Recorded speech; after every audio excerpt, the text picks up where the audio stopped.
Nós da NASA descobrimos algo aterrorizante no espaço profundo.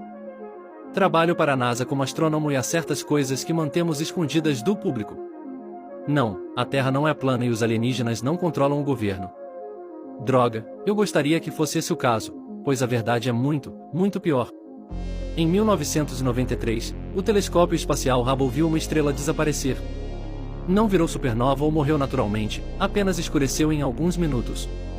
Esta estrela já estava muito fraca para ser vista a olho nu, e os telescópios terrestres tiveram problemas para distingui-la entre as estrelas circundantes, de modo que o evento não era bem conhecido do público. Na época, acreditamos que a explicação mais provável era que uma nuvem de poeira interestelar havia flutuado entre a Terra e a estrela, obscurecendo-a de vista. Foi notado e principalmente esquecido. Em 2007, mais duas estrelas desapareceram. Devido às circunstâncias deste evento, isso foi muito mais preocupante.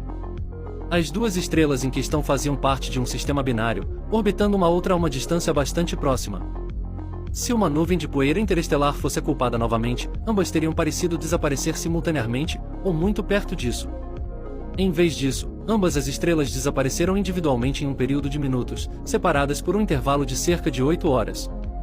Este sistema binário também estava cerca de 15 anos-luz mais próximo da Terra do que a estrela que havia desaparecido em 1993. Depois de revisar cuidadosamente milhões de imagens do Hubble, eles identificaram mais duas estrelas que haviam desaparecido, nos anos de 1995 e 2002. Elas estavam todas na mesma vizinhança estelar, a apenas alguns anos-luz uma da outra. A única conclusão que podemos tirar foi que alguma influência desconhecida, viajando perto da velocidade da luz, estava cobrindo ou destruindo essas estrelas. Infelizmente, o Hubble não era sensível o suficiente para nos dizer mais do que isso. O telescópio espacial James Webb tornou-se operacional há alguns meses. Embora os canais oficiais digam que ainda está sendo testado, estamos coletando dados ativamente desde o início de fevereiro. Uma das primeiras coisas que fizemos foi apontar o telescópio para as regiões do espaço ocupadas pelas estrelas desaparecidas.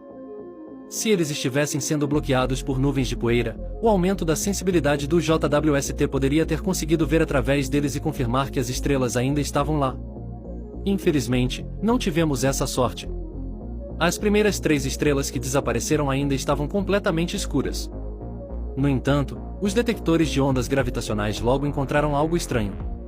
Em todos os casos, não apenas as massas estelares ainda estavam presentes, mas a quantidade de massa realmente aumentou. Observações mais sensíveis também detectaram um tipo de corda ou teia que se estende pelo espaço conectando essas estrelas agora invisíveis. Quando focamos o telescópio no sistema binário que havia desaparecido em 2007, que foi o ponto mais próximo que esse fenômeno foi observado até agora, finalmente sobrou radiação ambiente suficiente do espectro para tentar uma leitura do espectrômetro de massa. Se você não sabe, a espectrometria de massa é um processo incrivelmente útil, onde medindo os padrões de comprimentos de onda de luz emitidos ou refletidos por um objeto, podemos aprender toneladas de informações úteis, como temperatura, velocidade e direção do movimento, e composição química. No entanto, as leituras que obtivemos das estrelas binárias não faziam sentido.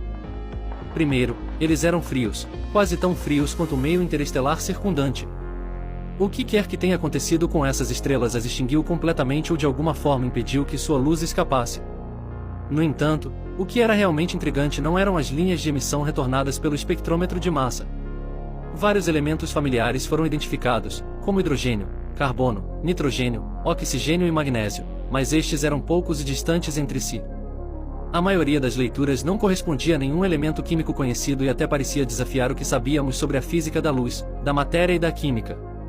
Essa enorme estrutura estelar era feita principalmente de materiais para os quais nem tínhamos nomes, e pode nem ter sido matéria como a entendemos.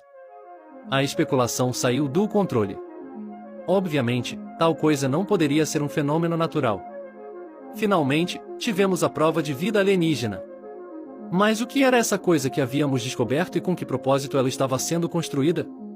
A principal hipótese era que estávamos olhando para uma série de Dyson Shells, enormes coletores solares construídos para envolver completamente as estrelas, a fim de capturar 100% de sua produção de energia. Tal conceito havia sido imaginado na virada do século XX, como uma fonte de energia potencial para uma civilização interestelar. Desde então, a ideia abriu caminho para a ficção científica popular. De fato, a construção dessas estruturas maciças foi teorizada como um dos primeiros sinais de vida extraterrestre inteligente que um dia poderemos detectar. Parecia que o dia era hoje. No entanto, a teoria ainda não explicava tudo.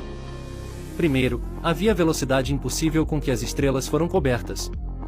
Construir uma concha de som do zero em questão de minutos estava além até mesmo das especulações mais loucas de cientistas e escritores de ficção científica.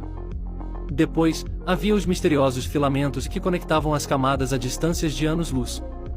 Ninguém tinha a menor ideia de qual era o propósito que eles poderiam ter, ou como poderiam ser construídos. Todos na NASA ficaram fascinados com esse mistério. Em retrospectiva, seria melhor nunca descobrirmos a verdade. Menos de um mês atrás, o JWST detectou uma série de rajadas incomuns de energia emanadas do espaço interestelar.